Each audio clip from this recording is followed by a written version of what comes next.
Hola y bienvenidos a una nueva edición de Money Markets, un podcast donde hablamos de mercado, cripto, inteligencia artificial, política, real politics, visual politics, de todo un poco con mi querido co-host, mi gran amigo neoliberal, Matías Beni. Mati, ¿cómo estás? Bienvenido.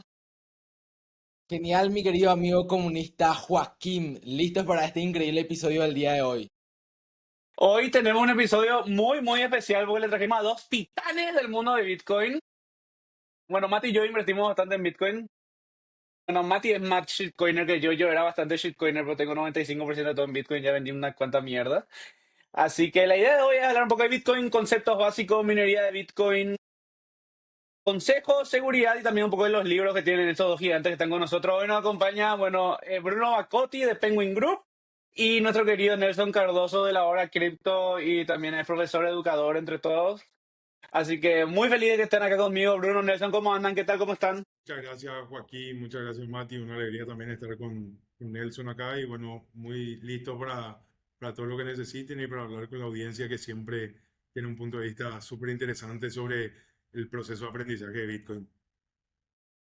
¿Qué hacen los muchachos? ¿Todo bien? Que después de cuánto otra vez vuelvo al ruedo con ustedes. O sea, Mati, un placer. Después de poco tiempo.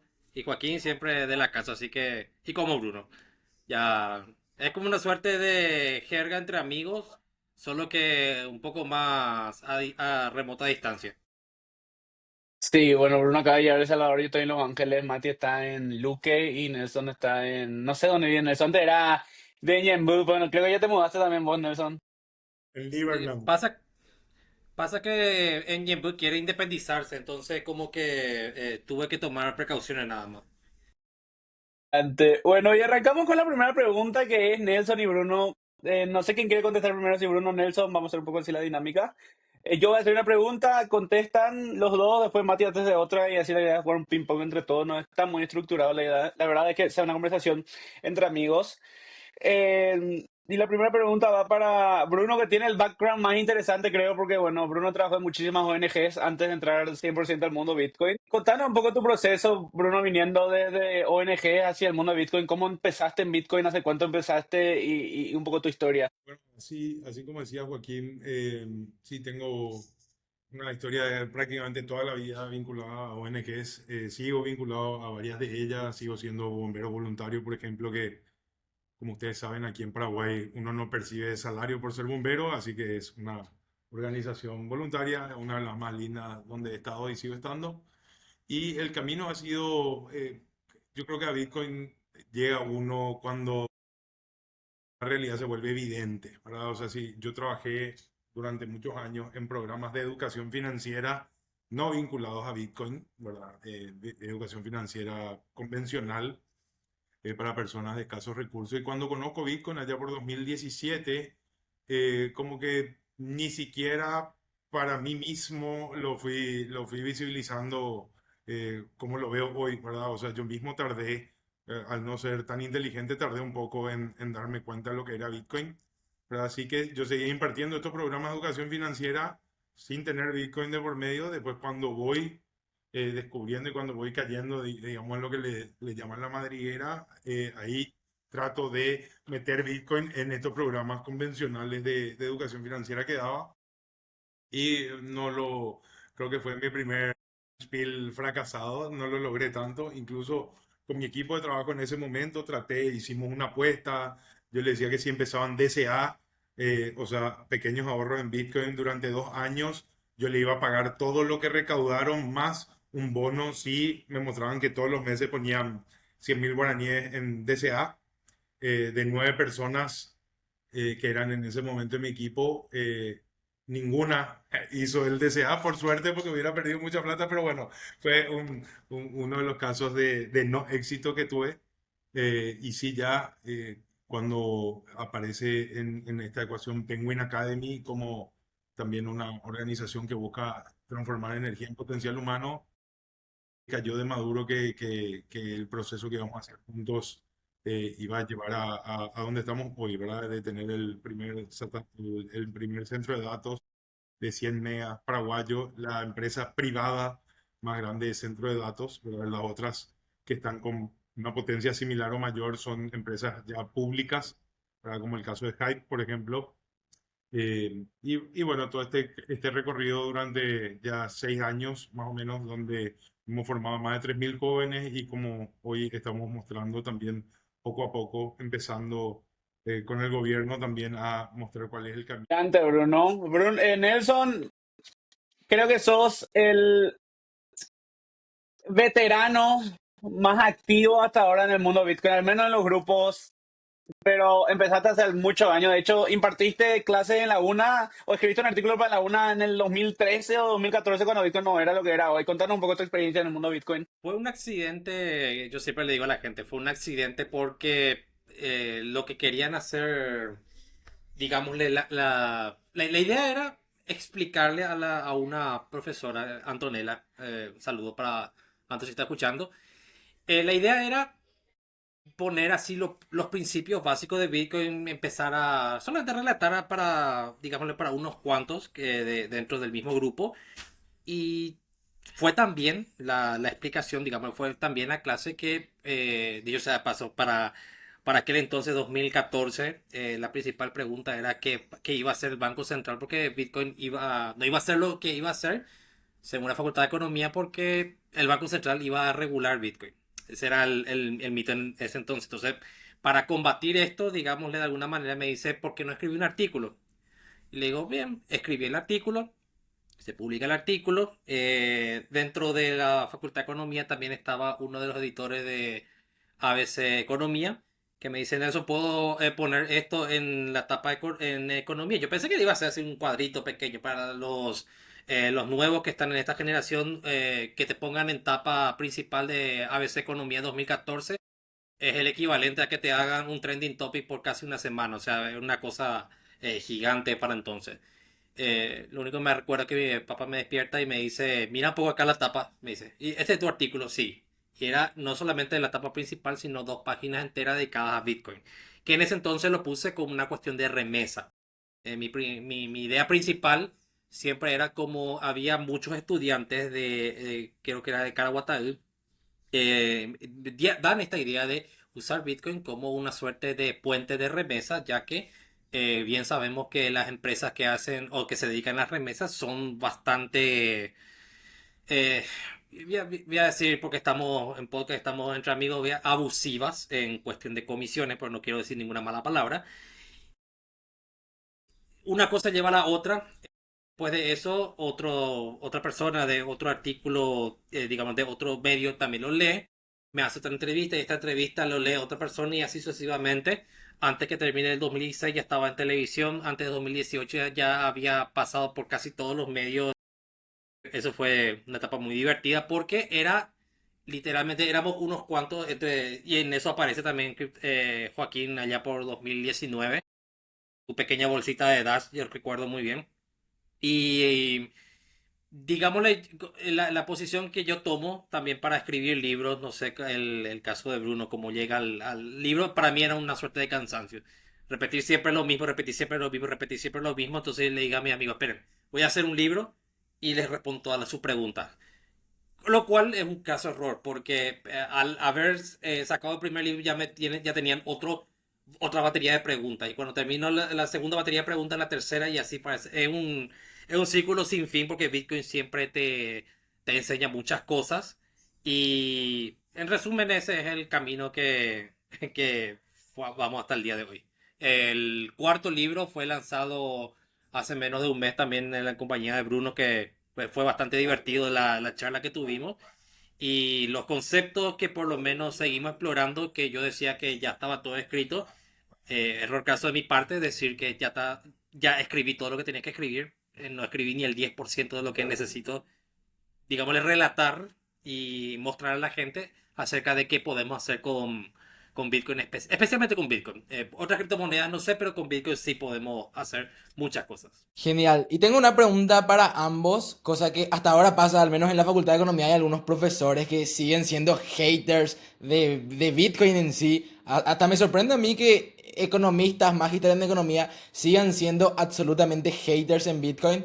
¿Cómo podemos explicar, ya sea el famoso explicar Bitcoin para tontos o para principiantes, para que se entienda en sí, ya que la gente sigue teniendo en cuenta de que Bitcoin es un activo extremadamente volátil que de un día para el otro puede caer un 20-30%. Que hasta ahora hay muchos economistas en Paraguay que tienen ese pensamiento en torno a lo que es Bitcoin. No sé si puede comenzar Bruno, Nelson. Sí, hay un tema súper interesante, Matías, que yo hoy lo veo como un tema de supervivencia, porque no está bueno estudiar algo, cualquier cosa, o ejercer una profesión durante mucho tiempo y que si uno no se adapta o no va alimentando el conocimiento, simplemente queda en la obsolescencia, ¿verdad? El caso Olivetti, ¿verdad? Que vos no has nacido, Joaquín se hace el joven, pero probablemente ya nació en esa época. Y Nelson, así como yo, seguro escribió en una Olivetti en algún momento, al menos de una tía, ¿verdad? Las máquinas de escribir, la empresa de máquinas de escribir más grande del mundo, que cuando le empezaron a decir, muchachos, esto es la computadora personal, es el futuro. Y ellos decían, no, nosotros acabamos de lanzar la Olivetti portátil, ¿verdad? Que pesaba 15 kilos más o menos la máquina de escribir y uno la llevaba por ahí. Y esa empresa se extinguió, obviamente. Después se recompró y existe todavía Olivetti y se dedican a señales, a antenas de telefonía, pero el producto más innovador de su momento murió. Caso más reciente, Kodak, ¿verdad? Hay un montón de cosas así que van muriendo. Y si a mí muchas veces he hablado y hace poco tuve el placer de estar con ustedes, Mati, en la universidad, también con Nelson, en un panel que estuvo súper interesante cuando aparece un modelo económico que confronta los últimos 70 años más o menos de educación, economía, obviamente que cualquiera se va a sentir amenazado, ¿verdad? O sea, yo no respeto muchísimo, ¿verdad? La academia y la academia tiene en todas las ramas y en todos los rubros tiene distintas vertientes. Y hoy se demuestra cada día, y con Bitcoin especialmente, o con lo que estamos viendo en el proceso del oro, la economía keynesiana, que es la economía académica fácil, por así decirlo, o sea, lo que nos enseñan, es una economía que ya está obsoleta, ¿verdad? Que ya no sirve, así como en algún momento la economía que pudo regir a la humanidad fue el trueque, ¿verdad? Cuando la humanidad empieza a diversificar los lugares donde vivía o a diversificar productos, el trueque ya no fue sostenible, pero fue una economía que sirvió por varios siglos incluso. Hoy estamos viendo la muerte del keynesianismo y que obviamente si yo estudié 5 años en la facultad, le metí 2 años de un máster y después le metí 4 años un doctorado y enseño eso y creo en eso, es como ser de un club de fútbol que tiene más de 100 años y no ganó una Libertadores, ¿verdad? O sea, es difícil, ¿verdad? Pero hay que sostener ideas que no siempre, que hoy ya están desacertadas, ¿verdad? Y acá lo que pasa con Bitcoin es que nosotros mismos nos seguimos sorprendiendo sobre Bitcoin. Mi tema, yo creo que uno tiene así su tema de Bitcoin por temporada, digamos, y ahora mi tema es la colateralización de Bitcoin, del dinero propio para generar más Bitcoin sin venderlo, digamos, ¿verdad? Y ese es un tema que si hace 6 meses me hablabas, yo estaba en otro tema, ¿verdad? O sea, y por eso le decimos, o el léxico es la madriguera, ¿verdad? ¿Por qué? Porque una madriguera tiene distintos túneles y uno no sabe nunca dónde va a terminar, ¿verdad? O sea, por ejemplo, uno puede decir, Joaquín le encanta el P2P, bueno, y va ahí a P2P, pero él no se va a quedar nunca en eso solamente, es lo que le gusta dentro de Bitcoin, pero dice, ah, bueno, pero ¿y cómo hago un P2P más seguro? Y ahí tiene que volver, y ahí aprende sobre los nodos, y ahí aprende sobre las plataformas, o sea, no hay el terminé de leer este libro, tengo un examen y pasé la materia. Y eso es lo interesante que tiene Bitcoin. Y yo creo que eso es lo que hoy desafía, de que estamos haciendo el dinero más sólido y más importante de la humanidad, de la historia de la humanidad, que se refuerza cada 10 minutos con un nuevo cómputo que está concatenado con todos los cómputos que pasaron en los últimos 16 años, ¿verdad? O sea, no hay matemática más sólida, menos volátil al comportamiento político. O sea, Bitcoin no baila con un tweet, sí puede pasar con otras monedas. Y lo que estamos viendo hoy es algo súper común. Bajó, sí, llegó a 125.000, ahora está a 94, 95.000 y probablemente siga bajando, pero no es que algo murió sino que está respetando su ciclo y la gente se olvida nomás o la gente tiene manos de lechuga, digamos, y el que compró a 125 por primera vez en su vida, yo le entiendo si ahora vendió, porque obvio que te vas a asustar, pero nosotros que ya tenemos un estómago de acero y ya vimos este ciclo en 2017, en 2019, en 2020, pre-halving anterior, sabemos que esto va a pasar y como pasa con todo en el dinero. Por eso Matías es simpático, porque yo cada vez soy más, menos amigo del término volatilidad, como se comprende en la gente te dice, no, pero Bitcoin es muy volátil. El dólar lo que es volátil, o sea, yo aquí, para la gente de Paraguay, yo hace 2 meses cambié dólares a 8.100 y ahora está a 6.900.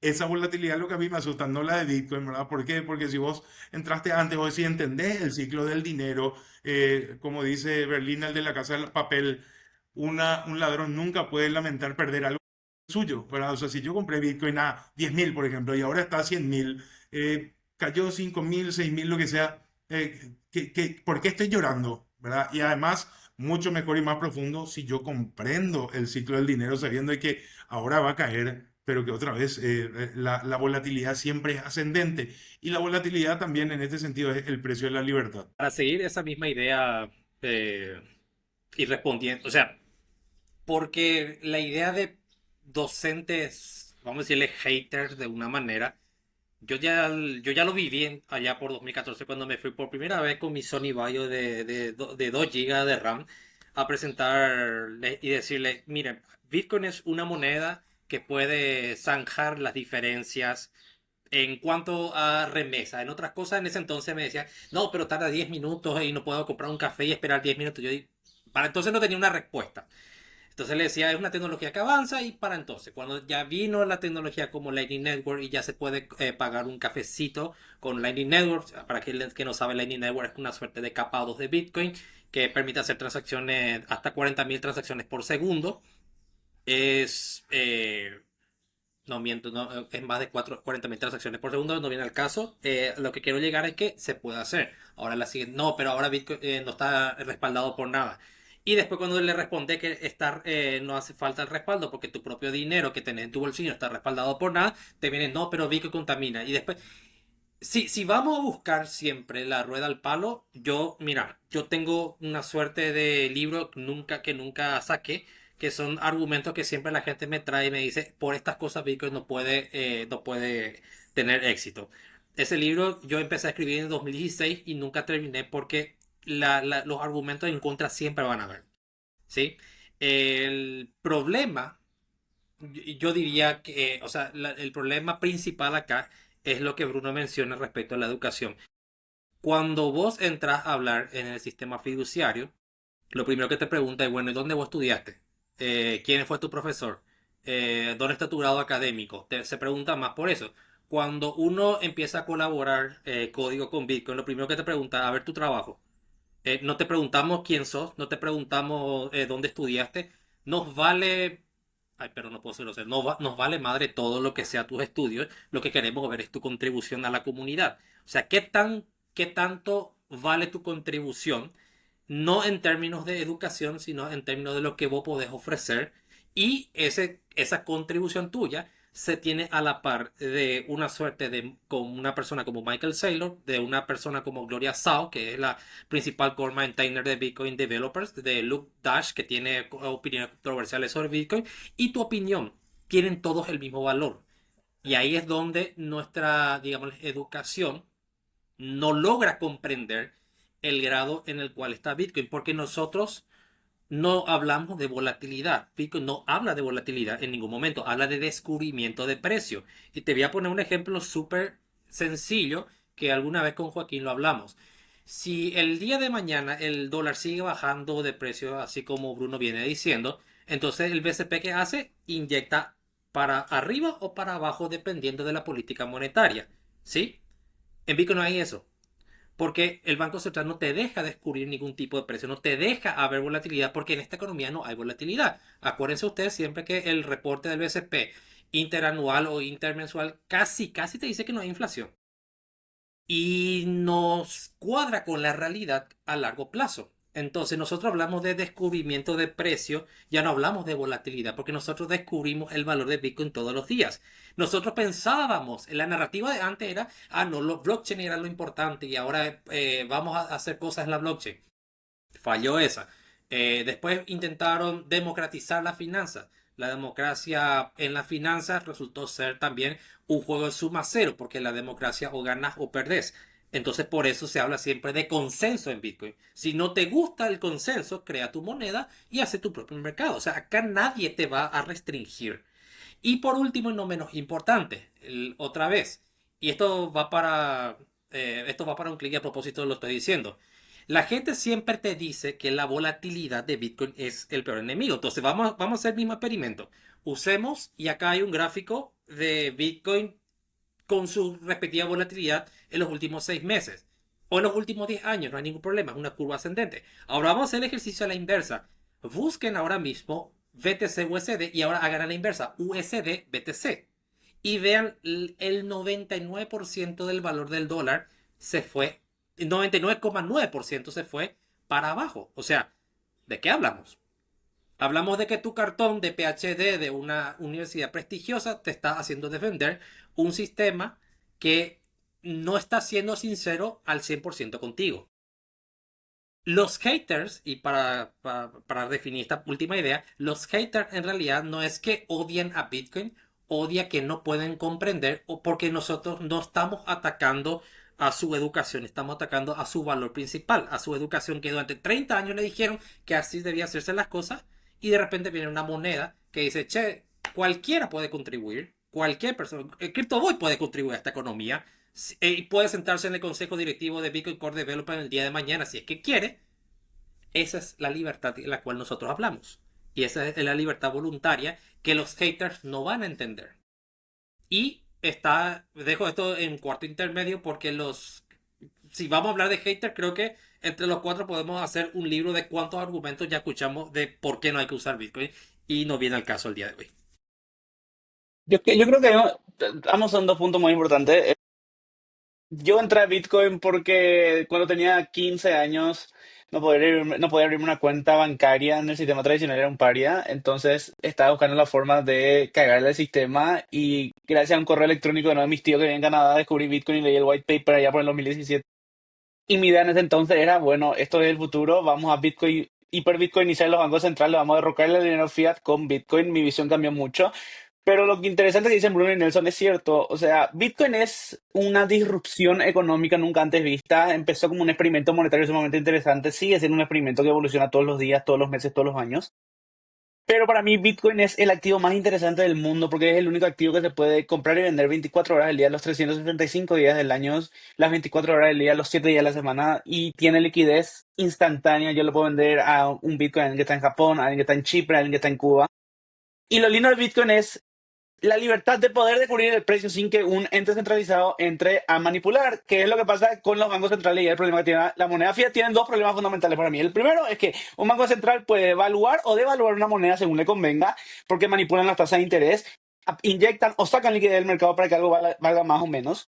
Pero el otro problema que tiene el fiat y el problema particular que tiene el dólar ahora mismo, que es moneda de reserva mundial desde el Tratado de Bretton Woods en los 70, donde Estados Unidos el gobierno de Nixon necesitaba financiar la guerra de Vietnam, pero Estados Unidos no podía imprimir más dinero porque estaban cortos en su reserva del oro. Entonces decidieron que el dólar sea moneda de reserva mundial y que cada nación lleve su oro. Desde ese momento los bancos centrales tienen luz verde para imprimir fiat sin respaldo. Y el gran problema que tiene el dólar es que weaponization of the money, o sea, podés usar el dinero fiat como un arma y cuando un país hace algo que a vos no te guste, vos siendo Estados Unidos, que tiene la moneda de reserva mundial, podés sacar del sistema SWIFT, que es lo que pasó con Rusia, con Siria, con Chipre, no con Chipre, perdón, con Corea del Norte y otros países que están baneados del sistema SWIFT, que es lo que está pasando con Cuba. Entonces, la gente, finalmente no es la nación o los dirigentes políticos los que pierden, las personas al día a día, la gente en Cuba que no puede recibir plata de sus familiares de afuera por una vía tradicional, entonces usan Bitcoin como un plan B. Es la gente de Rusia y Ucrania que no puede, que son parias, entonces necesitan sacar su plata de un lado y usan Bitcoin para hacerlo. Es Irán y Rusia que no pueden vender su petróleo por dólares, entonces usan Bitcoin. Entonces este concepto de la libertad económica que te proporciona Bitcoin es sumamente interesante. Y la gente habla mucho de la volatilidad a corto plazo, que sí es un problema si es la primera vez que entras a Bitcoin, por ejemplo, y compras a 120.000, como es lo que hizo Bruno, o 125.000, y se cae el precio. Que es lo que, que le pasó a mucha gente. Me acuerdo ya por el Hashfield, el grupo de Telegram, en marzo del 2020, mucha gente, Bitcoin estaba a 9.000 y todos los perros estaban comprando, y después llegó el crash de marzo y de 9.000 bajamos a 3.900 y todo el mundo empezó a vender en pérdida y era un quilombo, los grupos explotaban, las liquidaciones explotaban y bueno, de acá seguimos. Entonces, creo que Bitcoin es la historia monetaria, la manera más interesante de aprender historia monetaria y la más dura también, porque si bien la volatilidad a largo plazo es positiva, tenemos ciclos económicos y en todos lados pasan. Y Rey Dalio habla de los ciclos económicos de los imperios alrededor del mundo. En un momento Holanda fue un imperio, ya no es más. Inglaterra fue un imperio, ya no es más. Roma fue un imperio, ya no es más. Y Estados Unidos es un imperio y capaz no lo es el día de mañana. Porque capaz el dólar ya no es moneda de reserva mundial, capaz es una canasta diversa de dólares, pero para mí falta todavía mucho tiempo que se acabe eso. Entonces, en este concepto, otra cosa que tiene interesante de Bitcoin es la minería de Bitcoin, que mucha gente no termina de entender. Entonces, Bruno y Nelson, si le tendrían que explicar minería de Bitcoin a una persona que no tiene la más puta idea que es Bitcoin, pero escucha minería de Bitcoin cada 2 por 3 en Twitter o en las noticias en Paraguay, o que Paraguay tiene potencial para minar Bitcoin, ¿qué es la minería de Bitcoin? Lo más sencillo que puedan. Bruno, empezar hoy y después Nelson, seguirle, porfa. Bueno, lo interesante es que Bitcoin no se imprime por resolución, ¿verdad? Es algo que ya está estipulado en el white paper, como bien decía Joaquín.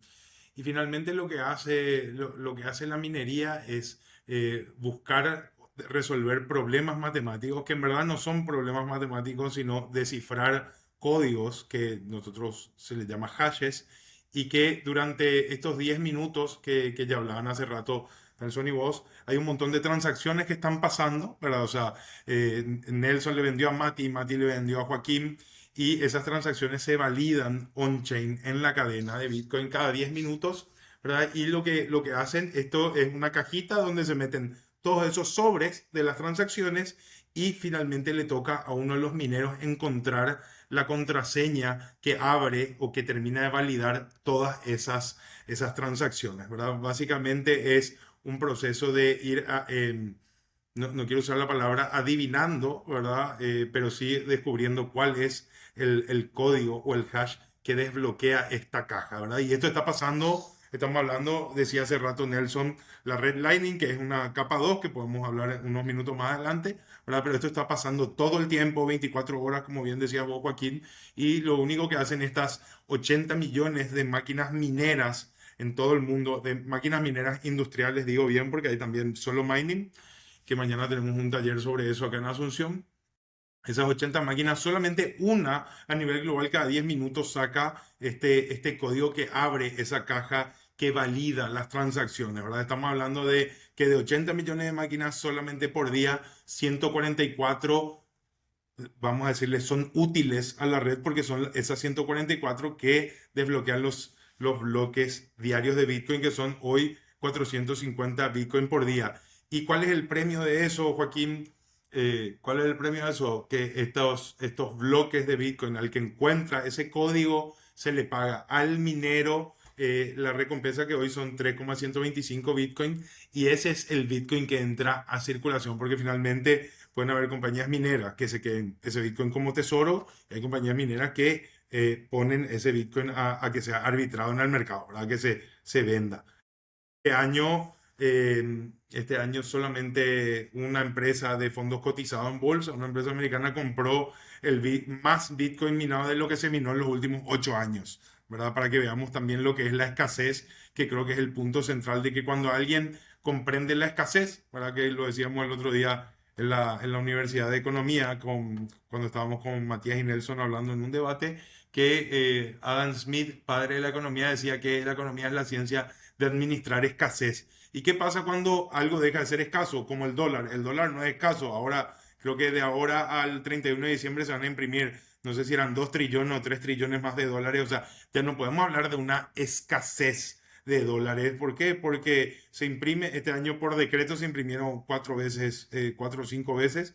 Y desde 2020 hasta hoy, el 40% de los dólares en circulación tienen menos de 5 años, ¿verdad? Y ya no podemos hablar de esa escasez de la que hablaba Adam Smith. Por eso decimos que el keynesianismo, que, ojo, también digo bien, Adam Smith no es keynesiano, ¿verdad? Pero que el keynesianismo usa mucho a los padres de la economía para decir que la economía es un instrumento que se puede afinar desde el gobierno, ¿verdad? Y la verdad que la economía no es una guitarra, ¿verdad? Y por eso el arbitrar desde la gente es algo súper interesante y que se ve en todos los procesos de Bitcoin, porque hoy nadie te prohíbe a vos, Joaquín, volviendo a hablar del tema de colateralizar. Vos puedes poner en una plataforma, yo quiero prestar $1000 en Bitcoin y quiero 200% de interés. Y nadie te prohíbe que pongas eso, ¿verdad? Pero si uno ve las reglas impuestas por el mercado, va a decir, hey, es ridículo lo que está postulando Joaquín, porque veces no prohibidas o aprobadas, sino lo que pone en general la gente está entre el 9 el 11 dependiendo qué presta, cómo presta, pero si yo pongo un producto a 20 nadie me va a multar porque es una tasa usuraria, sino que simplemente no voy a tener clientes, ¿verdad? Por eso decimos que el mercado lo regula la gente, no las leyes. O sea, puede aparecer el señor que aprueba los créditos colaterales en Bitcoin y dice, no, tasa máxima 12% y puede romper el sistema porque hoy la tasa puede estar entre el 9 y el 11, pero no sabemos mañana porque tiene que ver con la liquidez del dólar, la liquidez de lo que ustedes quieran, ¿verdad? Y si alguien ya empieza a poner reglas, va rompiendo lo que ya la gente construyó como un sistema que funciona, ¿verdad? Por eso reglas solo la suficiente y libertad toda la posible tienen que ser las dos premisas máximas en Bitcoin. El tema de la minería también es algo que hay que tener dos cosas en cuenta. La primera, tocando otra vez el sistema fiduciario, es una noticia que para mí pasó así medio desapercibido esta semana, siendo 17 de noviembre. Muy poca gente se dio cuenta que el Banco Central de Japón subió así un índice de una tasa de interés así de creo que ya llegó a 1%. ¿Y por qué resalto esta noticia antes de contestar el tema de la minería? Japón es uno de los principales compradores de deuda del bono tesoro de Estados Unidos. Por lo cual, obviamente, así como dice Bruno, para yo poder, vamos a decirle, financiar, está no recuerdo la reserva fraccionaria, gracias, ahí está, el cual la deuda genera más dinero, el dinero genera deuda y así sucesivamente. Japón dejó de comprar. Y eso es una noticia que nadie está hablando. ¿Por qué es tan impactante y por qué yo así estoy repitiendo por segunda vez? Japón daba bonos a todo el mundo a 0%. O sea, vos podías imprimir gratis dinero en Japón. Hoy eso se acabó. Y uno de los principales mercados de la deuda estadounidense hoy está literalmente pendiendo de un hilo porque los japoneses ahora dicen, no, gracias señores, queremos cobrar la plata. A lo cual la Reserva Federal probablemente le va a preguntar, le va a decir, ¿qué plata? Porque la plata está, digámosles, en crecimiento, pero no está en la bóveda. Ahora, una pregunta que yo siempre suelo hacer a la gente, le digo cuando hago los workshops es, ¿cuántos dólares vos pensás que de acá a 10 años va a haber en el mundo? Y la mayoría te dice, podemos hacer modelos cuantitativos. Algunos que se arriesgan te dicen, no, va a haber un poco más de 20, 30 trillones. Y la respuesta es que nadie sabe, porque no hay una certeza. Con Bitcoin sí hay una certeza. Si yo miro el calendario del halving, yo te puedo decir cuántos Bitcoin que probablemente creo que vamos a estar ya en siguientes 3 halving. Vamos a tener ya una reducción y yo te puedo decir exactamente cuántos Bitcoin probablemente haya según el protocolo. Esa es la diferencia de una política monetaria que está escrita en código, el cual no se puede modificar, y en la cual, para graficar mucho más, la minería es algo proporcionalmente matemático. El sistema, la política monetaria no es matemática. Entonces, ¿cómo vos haces esto? Satoshi Nakamoto vio este error de darle a las personas simplemente la canilla libre para que puedan imprimir dinero. La impresión de dinero a fin de cuentas. Y podemos hablar después de por qué se crea y todo lo demás. La consecuencia la pagamos literalmente todas las personas que usamos ese sistema. La minería entonces viene a hacer dos cosas. La número uno, asegura de que haya siempre Bitcoin en circulación. Y la cosa número dos, y la más importante de todas, se asegura siempre y siempre de que haya nada más y nada menos que 21 millones de monedas, que está escrito en el código que si alguien quiere cambiar, buena suerte con eso, porque es una tarea ardua. Y número 3 y más importante de todos, el sistema en el cual nosotros estamos inmiscuidos al día de hoy no tiene la capacidad de decir alto, basta. No tiene porque no puede. No es que, no es que a mucha gente te dice, no, pero los gobiernos siempre están en el mejor interés. Y en parte, el problema es que no pueden parar de seguir imprimiendo dinero porque es la única manera de continuar para adelante. Si vos vas con Bitcoin y nosotros te decimos, así como te dice Bruno, 144 bloques se va a minar hoy y esas 144 bloques va a haber 144 recompensas, es todo lo que va a haber. Si no te gusta el juego, pues suerte, te vas a otra cosa mariposa. Y acá viene la mejor parte. Y esto es otra cosa que muy pocas personas lo piensan. Entre nosotros tres aquí, ustedes saben, nosotros tres aquí presentes, podemos formar parte de la política monetaria de Bitcoin en este momento. Simplemente tenemos que descargar un nodo de Bitcoin y empezar a participar en la economía. Eso es todo lo que se requiere. Vayan ustedes ahora mismo a intentar entrar al directorio del Banco Central y díganle, yo quiero tener mi voz en la política monetaria del Paraguay. Se te van a reír en la cara. Porque no funciona así. Es más, si vamos a ser lo criteriosamente democrático y todo lo que viene al caso, nadie eligió a los directorios del banco. Es una representación indirecta, como se dice, porque es el Senado el que otra vez elige. Hablamos de una economía para todos que está literalmente centralizada en un supernodo, si queremos ponerle un ejemplo rápido. La minería es todo lo contrario. La minería es descargue un nodo, conecten su equipo, empiecen a minar. Ahí tenés el control de la política monetaria en sencillos pasos. Si quieren hacer tipo Bruno y hacer una inversión industrial de poder hacer verificación 24/7, bienvenidos sean. Si no quieren, también hay lo que se llaman solo mining, que son pequeños dispositivos para poder hacer un nuevo paso, digo yo, porque para mí el solo mining de acá a 5 años ya va a ser probablemente lo más mainstream, o sea, lo más común, digámosle, en el espacio Bitcoin paraguayo.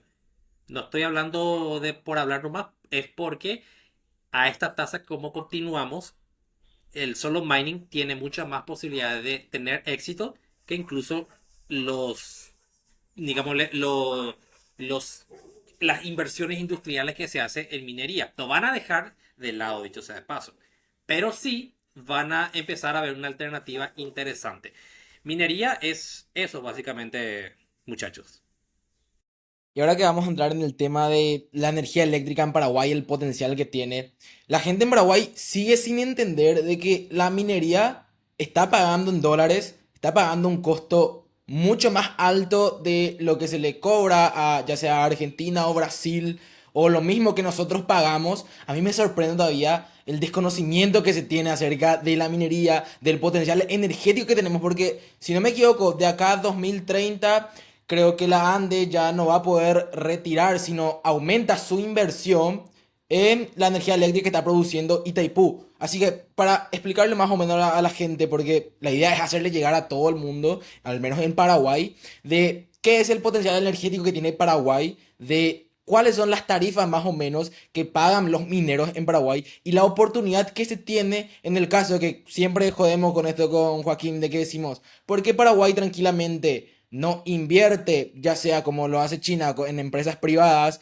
que están acá en Paraguay minando criptomonedas, o que se cree una minera que tranquilamente utilice la energía eléctrica de la Ande y se pueda reinvertir los beneficios? Bruno, ¿me dejas esta primera y después te dejo hacer el cierre?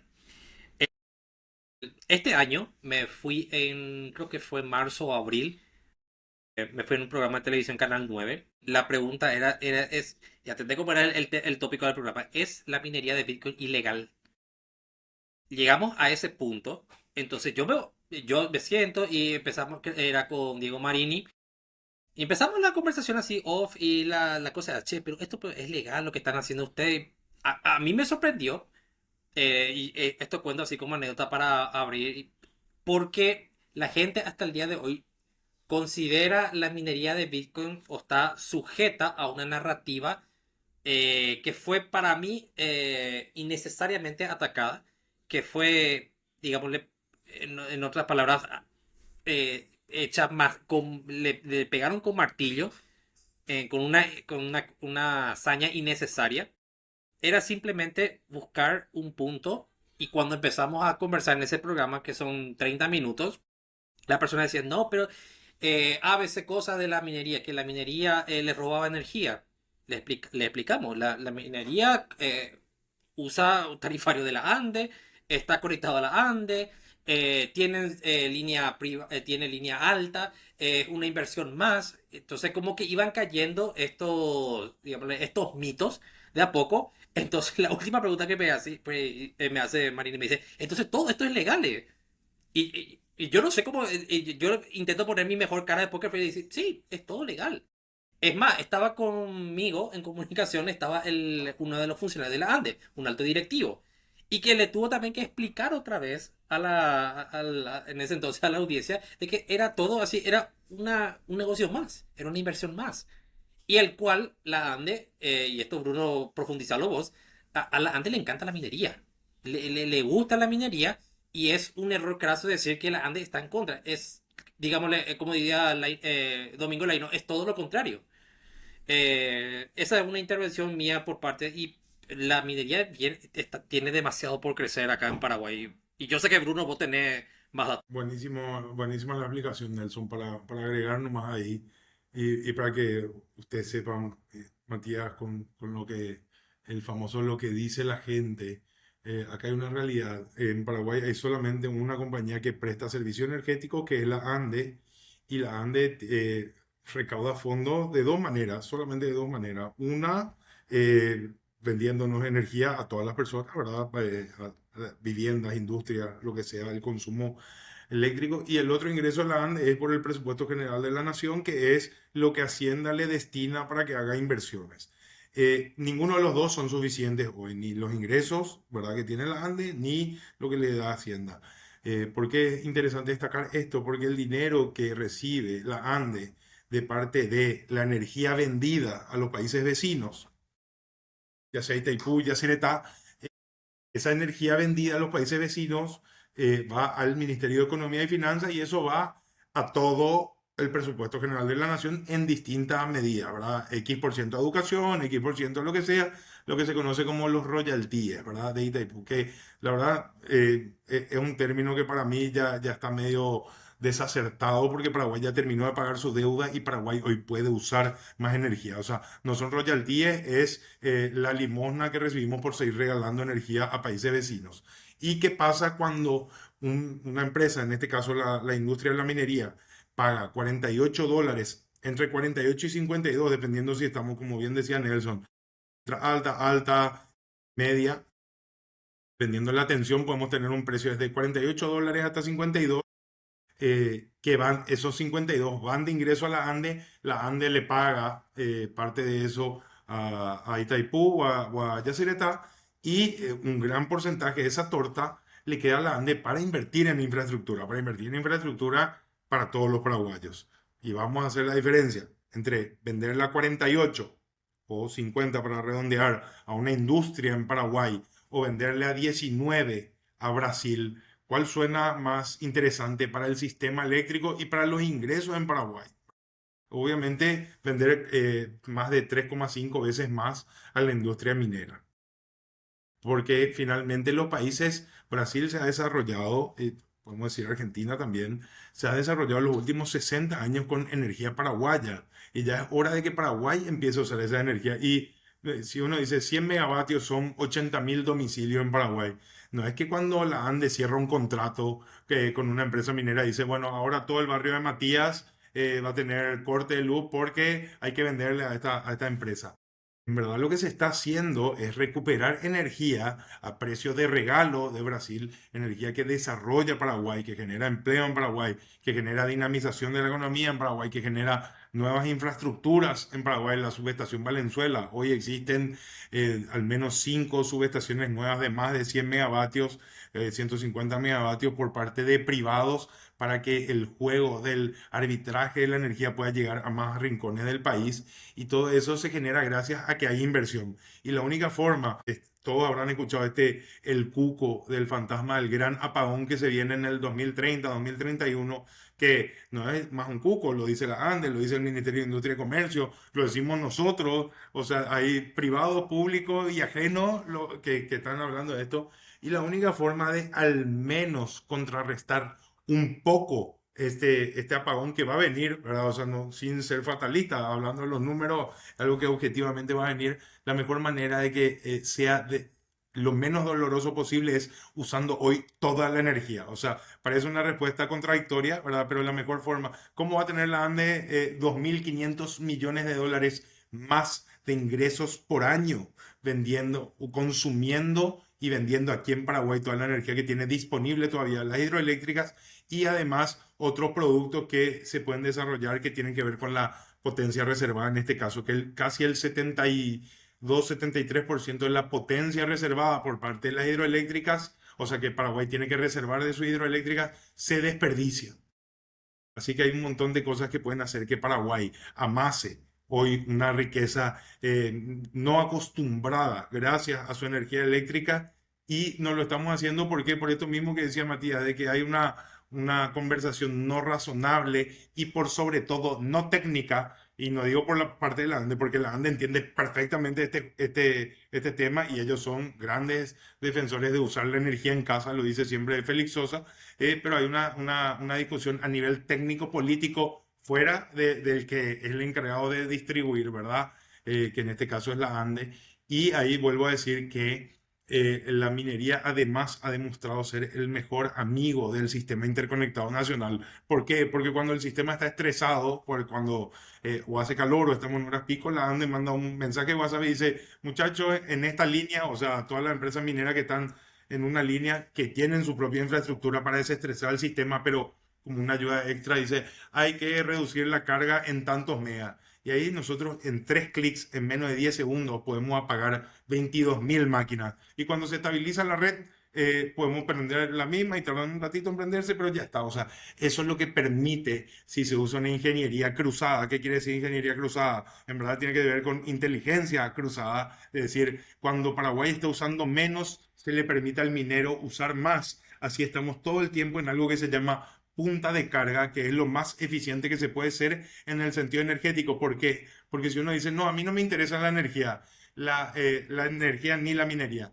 La luz que llega a la casa de Matías, la que llega a la casa de Nelson y la que llega a la mía, la que llega a los parientes de Joaquín que viven acá en Paraguay, todos se ven afectados por la ineficiencia, no digo de la ANDE como un sistema, sino de la potencia que tenemos que reservar por Tratado de Taipú y que eso se podría usar de manera eficiente para que no va a bajar el precio de la luz, que es un gran debate hoy, pero sí va a ser más eficiente y al ser más eficiente nos va a llegar menos el monto de nuestra factura. Justamente con todo lo que están mencionando es algo muy importante porque a mí me gustaría que todo esto se entre en debate, ya que como mencionas, que la única forma de que la ANDE ingrese mucho más dinero actualmente es que tranquilamente se le venda todo ese excedente que le estamos regalando por limosnas, como decís, ya sea a Argentina o a Brasil, tranquilamente eso se puede usar para reinvertir y que a largo plazo todo esto funcione, porque justamente lo que pasa ahora mismo, la ANDE no puede estar reinvirtiendo porque está de una forma deficitaria, no puede estar mejorando la conexión eléctrica para que llegue la energía eléctrica de mayor eficiencia a mi casa, a la casa de Bruno, a la casa de Nelson, a la casa de los parientes de Joaquín, que justamente lo que pasa mucho, como mencionas, es que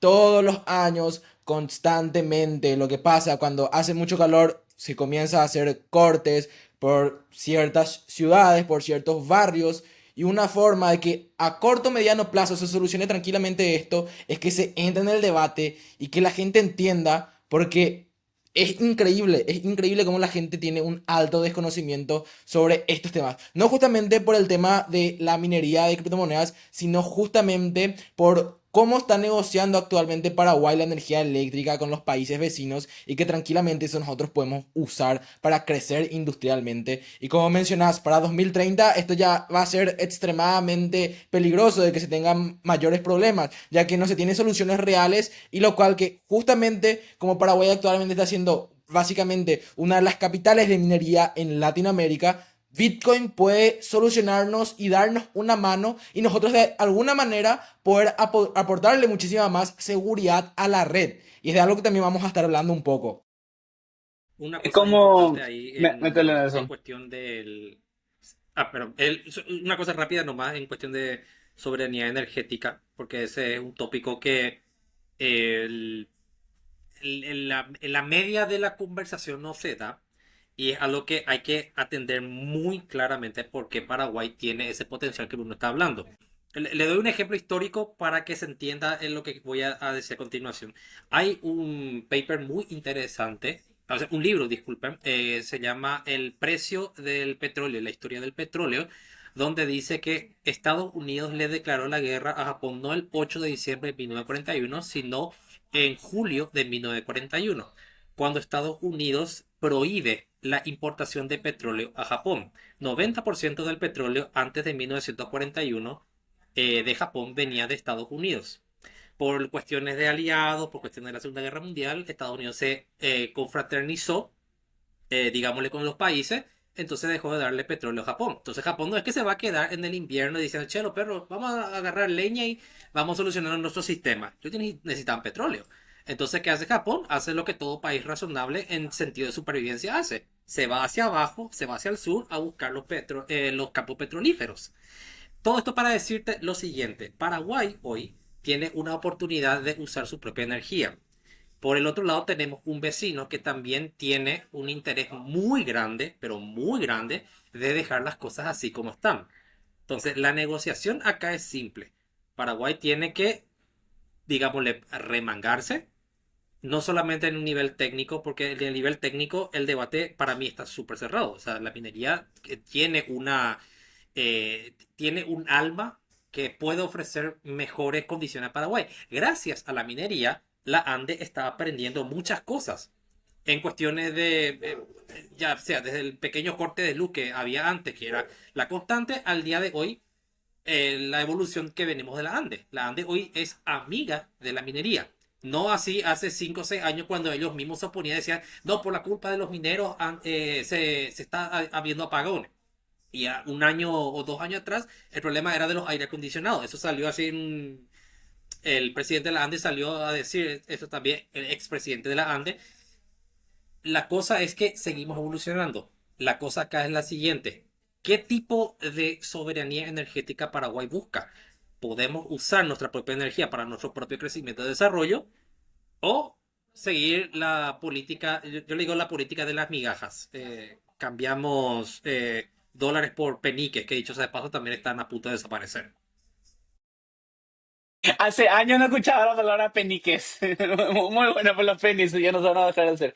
Pero entrando a este debate muy interesante, no somos los primeros locos en decir, bueno, capaz somos los primeros locos en decir que sí que Paraguay debería minar Bitcoin con su excedente energético, no es una locura, o venderle el excedente energético a los mineros de Bitcoin. El ministro de Industria ya lo hizo, Javier Jiménez ya lo dijo. Félix Sosa en el Pro Evolution Summit ya dijo que el mejor cliente de la ANDE que tiene ahora mismo la ANDE, los mejores clientes de la ANDE son los mineros de Bitcoin, ya 720 megas de energía ya son clientes, son vendidos a clientes mineros, es un poquito más de una turbina de Itaipú. Para fin de este año querían llegar a los 1000 megas, representaron 240 millones de ingresos a la ANDE, son números que ninguna otra industria te lo va a dar.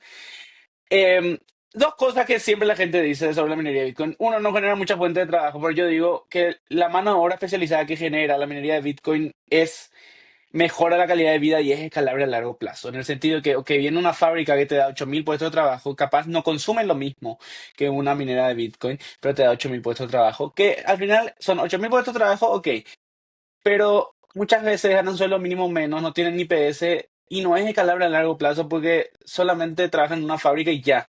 La mano de obra que genera la minería de Bitcoin, los técnicos que generan, pueden diversificar muchísimo su conocimiento en otras áreas, no solo en la minería de Bitcoin, y es como un puntapié inicial para que salgan del Colegio Técnico Nacional y vayan a trabajar con ASICS o en una minera de Bitcoin y después den el salto a otra industria.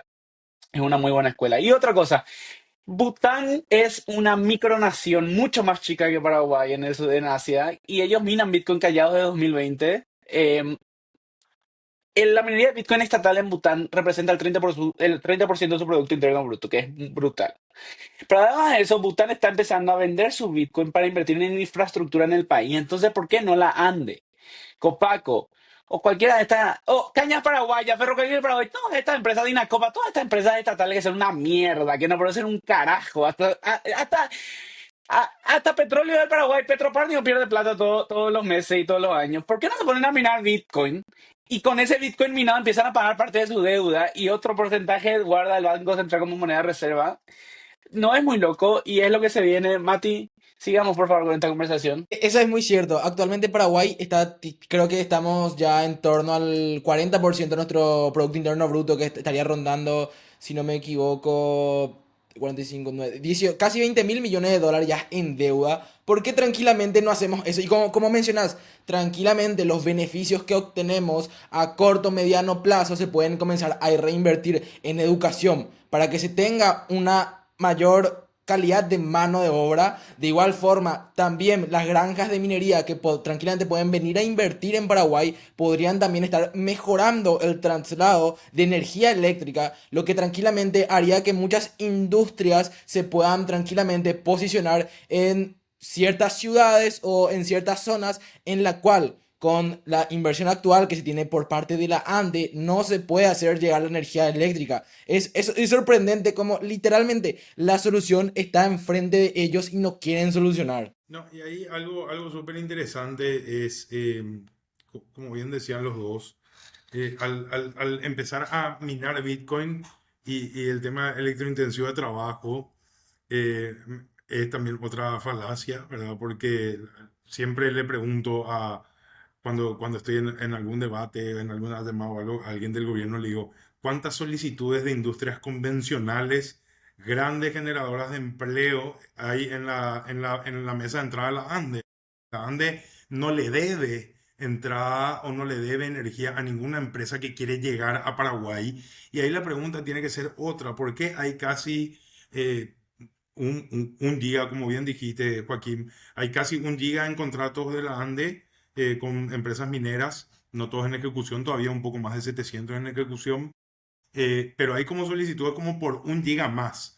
¿Y por qué son las empresas mineras las que están llegando y no llega esa empresa, que yo no sé cuál es la empresa que genera 80.000 puestos, 8.000 puestos de trabajos dignos en una industria? Porque vos me decís, sí, la textil en China, sí, que tienen que ponerle red en la ventana para que la gente deje de tirarse de la ventana literalmente, ¿verdad? Hoy ya cambia el mundo, incluso tenemos ensambladoras de autos, hay industrias que han llegado a Paraguay que cada vez están más automatizadas, pero te voy a dar otro caso similar. O sea, nosotros tenemos una empresa minera, tenemos 150 funcionarios, el rubro en Paraguay de la minería va por los 1.500 empleos más o menos directos, pero después, ¿qué pasa? Hay empresas paraguayas que tienen 60 años, 50 años, como las empresas de transformadores, que ellos mismos nos dicen, espera, yo ahora gracias a la minería tuve que duplicar mi fuerza de trabajo. ¿Por qué? Porque nuestro gran proveedor hoy ya no es la ANDE, o sea, una empresa de transformadores. Antes tenía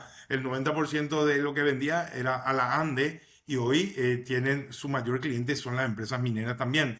Nosotros como empresa minera tenemos una cadena de proveedores de como 26 empresas nacionales. Y sí, es cierto, nunca vamos a tener en este contexto y en esta realidad 8.000 fuentes de trabajo, pero ¿dónde están las 8.000 fuentes de trabajo reales que se han generado durante este gobierno a través de otras industrias o a través de otras cosas? Porque realmente hoy, en un mundo totalmente automatizado, ni siquiera que he escuchado a personas del gobierno diciendo, no, pero nosotros como gobierno preferimos que esté una madre soltera tejiendo un pantalón, ¿verdad? Esa ridiculez, eso yo creo que ni en el discurso, ni en un discurso de Maduro he escuchado una irreverencia como esa, ¿verdad? Porque hoy ni siquiera esa empresa que teje pantalones contrata a todas las madres solteras de una comunidad para que vayan. ¿Queremos generar trabajo? Claro que sí. ¿Queremos generar oportunidades? Claro que sí. Pero eso se genera en ecosistemas, no como hecho aislado. Y por eso digo hoy, el ecosistema de la minería, lo dijo un expresidente de la ANDE, una persona que no le simpatiza mucho el rubro, dijo que el ecosistema de Bitcoin en Paraguay hoy son 500.000 personas. Y si eso no es mucha gente para Paraguay, y no lo dije yo, o sea, no es un número que lo saqué yo en la matemática, están los datos ahí, después te paso, Joaquín, para que meta en el clipeo cuando lo dijo, ¿verdad? Pero por eso, o sea, hay un ecosistema que realmente se alimenta, y como vos decías, ¿qué queremos? 150 jóvenes o madres solteras, volviendo a ese caso, que cobren casi $300 porque casi todo otra vez cobramos en enero, o queremos esa gente con salarios ya en dólares, con salarios muy por encima del salario mínimo, enriqueciendo no solamente a una persona, sino las comunidades, ¿verdad? Porque si yo vivo en el interior del país, estoy trabajando en un lugar que me pagan mejor, también se genera a que o construyo un baño más, una pieza más en mi casa, le necesito a mi vecino que haga albañil, consumo localmente, ¿verdad? Porque estoy trabajando en el interior del país, ¿verdad? Se dinamiza la economía local y el dinamismo de la economía, en verdad, es lo que hace que las comunidades avancen. Y no solo eso, mira que tocaste un punto importante, que es que hay un lado de la política paraguaya que te quiere decir cómo vos tenés que utilizar todo. Esa es la parte más loca para mí. No es tanto. La vez pasada, una de las audiencias recuerdo haber escuchado que de las tantas que los mineros participan, porque cualquier cosa eléctrica se le convoca a los mineros últimamente porque quieren siempre tener un chivo expiatorio. Y le dice, y salió alguien en esa audiencia, y eso lo tengo muy marcado porque decía, pero el costo por kilovatio versus la cantidad de mano de obra que generan no es igual y el comida paraguaya necesita aumentar los empleos. Y ahí nomás como lo primero que se vino, entonces vamos a cerrar todas las heladerías del país, pico. O sea, porque la heladería no es que te da una mano de 80.000 manos de obra y utiliza una cantidad considerable de energía. Acá el debate, para mí, el debate está equivocadamente tirado hacia que sobre si los mineros tienen que usar o no la energía. Para mí, que venga esa industria sacrosanta que quieren tanto traer, que la cual yo este discurso, dicho sea de paso, Bruno, lo vengo escuchando del año 2021, incluso antes del año 2021, cuando empiezan a proponer proyectos de leyes. Yo no sé dónde está. Y incluso mucho antes de eso, recuerdo que el doctor Gerardo Blanco, que fue ex consejero de Itaipú, hizo como 4 o 5 papers en los cuales él hablaba ya justamente de la teoría de Juede y cómo Paraguay debía utilizar su propia energía. O sea, no es un tema de que ahora la minería nomás está diciendo esto. Es un tema ya de hace rato. Entonces, ¿qué pasa? Como nosotros, como yo siempre digo, como nosotros los bitcoiners vemos energía que no se está utilizando, usamos nada más. Porque así funciona. Y vemos que la economía respondió de una manera positiva. Entonces, hasta te contradice el sentido común de por qué quieren ponerle más trabas a la minería. Y acá no toco siquiera el punto principal. El minero acá no puede cobrar su propia recompensa. Eso es lo más loco. Porque acá el Banco Central te dice que acá el Bitcoin no existe. Imagínate en que somos uno de los países que pioneros en cuestión de hash rate. Y al final del día, una persona tiene que ir afuera para cobrar su propia recompensa. O sea, es hasta contradictorio es el sistema que tenemos. Eso no significa, obviamente, que los mineros van a quedarse de brazos cruzados y decir, ok, vamos a dejar acá. No. La posibilidad de crecer está latente, la posibilidad de crecer es real, dicho sea de paso. La cosa es qué pasos tomar a continuación. Y para mí, el único mejor paso que podemos hacer, yo siempre le digo, siempre le dije a Bruno, a Joaquín, siempre le digo, el día que el Banco Central simplemente ponga el Bitcoin que entre como una moneda más y que se le trate como una moneda más, ese día terminan las guerras. Para mí ese es el remedio más sencillo. Pero si quieres pelearlo por las malas, hace 10 años los bancos centrales vienen peleando por las malas. Hoy unos cuantos ya están sacando sus propias conclusiones de lo equivocados que están. Entonces, la cancha está abierta, digámosle, en ese sentido. Y es muy loco porque con Gerardo Blanco hice un conversatorio en la UCOM en el 2022. Estábamos Fernando Riola, estaba Lucho Benítez. eh, Estábamos unos cuantos, creo que armé una mesa de 6 o 7 para justamente en el 2022 el debate era cómo Paraguay debería encarar la minería de Bitcoin. Y Gerardo era en ese momento todavía consejero de Itaipú. Eh, y Gerardo decía dos cosas muy locas en ese entonces. Número uno, Paraguay no puede, el excedente energético que tiene Itaipú y Yacyretá no se puede usar porque Paraguay no tiene una batería de litio gigante para almacenar. Entonces, si no se usa, se gasta nomás luego.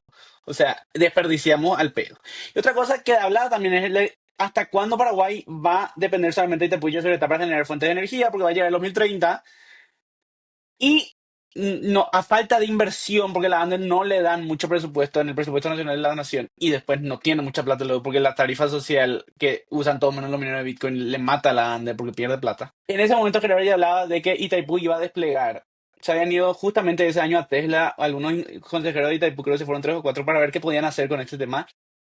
Y en Tesla, en la oficina de Tesla, en Palo Alto, en California, le dijeron, ¿saben qué? ¿Por qué no ponen en energía fotovoltaica? ¿Por qué no ponen paneles solares en el río? Y eso hicieron, y eso están haciendo. La diversificación de energía después de algo que se viene hablando hace mucho tiempo, y es lo que va a tener que pasar. O sea, Paraguay tiene otra ventaja que no es solamente que tiene 99% hidro, es que también hay sol todo el puto año. O sea, llueve un ratito y tenemos después sol al pedo todo el año, y tenemos un montón de tareas al pedo en el Chaco que podemos utilizar para hacer fotovoltaica. La diversificación de la energía viene muy de la mano con la minería de Bitcoin, porque finalmente el mayor grupo de consumo son los mineros de Bitcoin. ¿Y a qué más le conviene invertir en infraestructura en Paraguay? Van a ser los mineros de Bitcoin, porque es parte del negocio y le va a ayudar. Por un lado, todos ganamos, porque la ANDE tiene infraestructura y los mineros siguen generando fuentes de trabajo y siguen generando inversiones en Paraguay. Entonces, siguiendo un poco de lado, los dos tienen Bitcoin. El último año sacó como 14 millones de libros. Nelson también tiene unos cuantos libros, pero Nelson fue más pausado, fue sacando libros de a poquito. De hecho, yo escribí el prólogo en el último libro de Nelson, que fue la primera vez que me pidieron que lo haga. Bruno, ¿qué te inspira a vos a escribir libros? ¿Y cuántos libros sacaste este año? Cuéntanos un poco de tus libros y después Nelson le hago la misma pregunta. No, la verdad que saqué dos nomás, o sea, dos sí que este año, ¿verdad? Uno nace de la necesidad de que, algo que decía Nelson al comienzo, uno te llama de la prensa y lo primero que te preguntaban era, ¿pero vos sos minero legal o ilegal? Como primero que nada, si uno, en el caso de que fuera ilegal, iba a admitir un delito en televisión, ¿verdad? Es decir, vos traficás algún estupefaciente. No, no, yo solo remedio en farmacia, ¿verdad? O sea, ya el encare de la noticia ya era una tontería, ¿verdad? Muy poco, uno como que tiende a elevar la categoría de cualquier profesión, pero especialmente del periodista, del comunicador, que tienen que entender súper bien sobre todo y tienen que ser unos maestros de todo. Hay un tema de corresponsabilidad que por algo hay comunicadores de economía, comunicadores de tecnología, pero después tenemos el comunicador que le toca hablar un poco de todo, así que tiene que al menos de oído tener ideas claras. Así que sacamos un material que se llamó Bitcoin para periodistas, que siguió en parte de unos talleres, que era para que aprendan a construir esta narrativa de, espera un poco, solo en Paraguay, o sea, ni siquiera en países donde el robo de energía es un tema mucho más crucial que en Paraguay, se encara de esa manera la conversación y acá empezó por un tema de narrativa que fue creciendo, ¿verdad? Mientras que en Estados Unidos dicen los bancos más tradicionales de Estados Unidos están adoptando Bitcoin, en Paraguay seguía, aparecen dos máquinas minando Bitcoin ilegal porque el tema de la minería ilegal, que ha sido un tema que a la industria, a nosotros nos ha golpeado muchísimo, al país le ha golpeado muchísimo, pero realmente en los últimos 2 años eso se ha reducido en casi en un 90%, 95%. ¿Por qué? Porque hoy ya hay más tecnología para encontrar a los mineros ilegales y segundo, fue un trabajo mancomunado con la ANDE, el Ministerio Público, los mineros privados, que ir desactivando eso, que también tiene que ver con una pregunta o con una acotación que hacían hace rato. Tenemos casi 140 megavatios en máquinas incautadas y nosotros lo que le decimos al gobierno es, hey, nosotros te construimos tu data center con esas máquinas incautadas, que eso se use para tener la reserva nacional en Bitcoin y que no sea el modelo de El Salvador que Paraguay compre Bitcoin y vaya aumentando, sino que prenda un data center con máquinas incautadas y empiece a generar riqueza entre comillas, gratuitamente, no va a ser gratuito porque hay que pagar precio de costo de esa energía, pero eso sería súper rentable para el gobierno y además, como digo, no solamente nosotros como empresa, sino todo el rubro minero se puso a disposición para construirle ese data center con máquinas incautadas, porque además tiene un tema casi poético, ¿verdad? Es como cuando le usan su auto al narco, ¿verdad? Esto también, que los bienes incautados sean utilizados para generar riqueza, ¿verdad? Así que ese primer libro de Bitcoin para periodistas nace de eso, de que se construya una narrativa más acertada. Yo no digo que digan, ay, sí, todos los que minan son buena gente y que queremos que sean los padrinos de confirmación de nuestros hijos, sino que se hable con la verdad, ¿verdad? Si aparece una instalación ilegal, que haya una instalación ilegal y que se diga que es ilegal. Si hay una de verdad, que no le pregunten en la tele, Joaquín, ¿vos sos ilegal o no? Es como si nunca se le pregunta a un político, señor, ¿pero usted es corrupto o es honesto? ¿Verdad? Porque está mal construida esa noticia, ¿verdad? Así que ese libro, muy sencillo, muy cortito, era para ayudarle a los amigos comunicadores a que puedan tener fuentes que son como parte de los mandamientos de la gente que está en Bitcoin, de no confiar, sino verificar, de buscar fuentes confiables, de hacer su propia búsqueda, ¿verdad? De construir un periodismo más serio. Y el segundo libro que sacamos hace poco, que hicimos el lanzamiento con Nelson y con Adrián Bernabeu, un autor español que tiene el libro Bitcoinismo, un libro súper interesante. eh, Se llama Educar para la Libertad, que tiene que ver un poco ese camino de lo que hablaba al comienzo de venir de la educación tradicional de economía, de microeconomía en mi caso, ¿verdad? De bancas comunales, de lo que puede transvivir, digamos, en Paraguay y en otros países con la educación financiera, donde nunca había sacado un libro, pero sí habíamos sacado materiales de apoyo, manuales. Al menos estuve involucrado en el desarrollo de 16 manuales. Y hoy me encantaría decir que están todos mal, ¿verdad? O sea, no me pasa como el profesor de economía de decir, quizás sirven para un momento, ¿verdad? Puntual para alguien, pero decir, este manual es la verdad, no, están todos mal. O sea, hay que agarrar esos 16 manuales y renovarlo o quemarlo, ¿verdad? Pero también hay cosas que si uno lee textos viejos también hay un poco de sabiduría, así que no quemarlo, pero saber que hay que actualizarlo un poquito.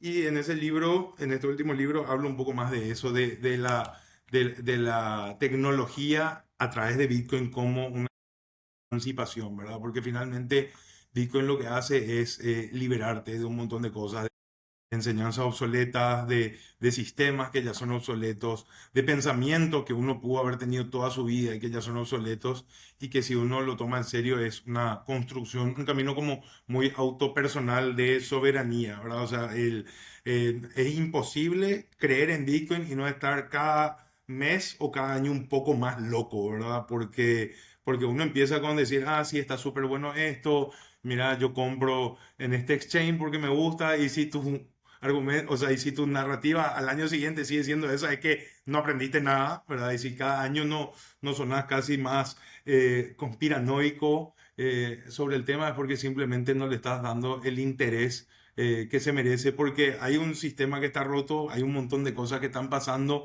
hay un montón de verdades con las cuales crecimos y se ha ido construyendo durante toda nuestra vida, que vamos descubriendo que son mentiras, ¿verdad? O sea, incluso yo siempre digo este paralelismo del término confianza, ¿verdad? Si nosotros preguntamos, Joaquín es alguien confiable, Nelson es alguien confiable, Matías es alguien confiable, es como preguntar, hey, ¿es buena persona? ¿Es una persona de fiar? Y ahí entra otro término súper simpático, ¿verdad? Porque finalmente el banco toda la vida ha sido un tercero de confianza, y todas las crisis que afectaron principalmente a la gente ha sido porque los bancos han salido a favor del sistema económico y no de la gente. O sea, ese tercero de confianza, hoy la confianza para mí es un término maligno. Si yo digo, no, sí, sé que Nelson me parece confiable, no sé si le estoy halagando, ¿entendés? Le estoy tirando un palito disfrazado, ¿verdad? Porque finalmente la confianza es lo que se rompió en 2008 y por eso nace Bitcoin. La confianza es lo que se rompió en el 71 con el patrón oro. La confianza es lo que se rompió en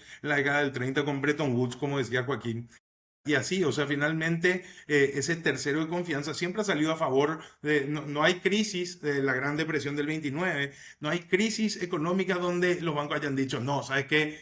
Vamos a salir a favor de la gente, vamos a salir a favor del poder económico.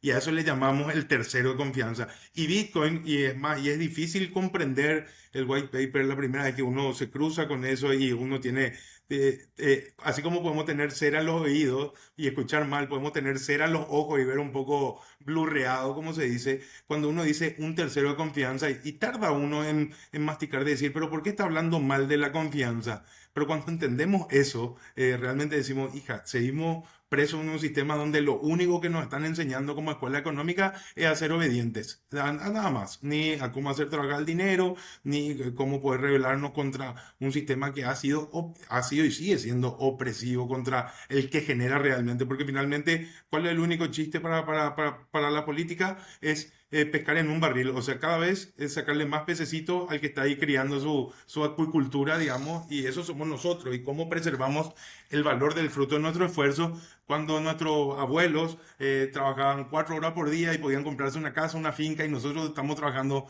18 horas al día y cada vez podemos comprar menos cosas, ni siquiera podemos comprar nuestra movilidad, ya sea una moto, la más barata que se imagine, ni siquiera podemos comprar eso al contado, ¿verdad? O sea, algo está pasando con el dinero y no tiene que ver con esa escasez. Y el problema es que no es que hay escaso, hay muchísimo dinero y por eso todo nos sale más caro. ¿Por qué escribir un libro es una cosa que hasta el día de hoy yo no sé cómo explicar a la gente que yo escribo porque me divierte? O sea, para mí es una diversión. Mucha gente así te dice, no, pero yo escribo para la academia, qué sé yo. Bien, yo escribo para divertirme. Porque la concepción, así como conté en el inicio, yo escribí un libro para mis amigos. O sea, ese fue mi propósito, mi objetivo. Y al tener tan buena recepción de mi propia comunidad, dije, ah, interesante, otro libro, otro libro. Voy por el cuarto, dicho sea de paso, conociendo Bitcoin 4, que este último cuarto ya es una cuestión ya mucho más filosófica, que ya va un poco más, ya no, digamos, ya me quito de esa etapa de Nelson que quiere explicarte qué es Bitcoin y demás, porque ya hay libros, el de Bitcoin para periodistas, dicho sea de paso, si hay algún periodista que está escuchando, el de Bruno te soluciona en menos de 150 páginas. O sea, agarra ese libro y lees prácticamente en una semana. O sea, el tiempo que ustedes le dedican a ver este clip, háganlo, cierren el clip ahora mismo después de esto y vayan a leer el libro de Bruno.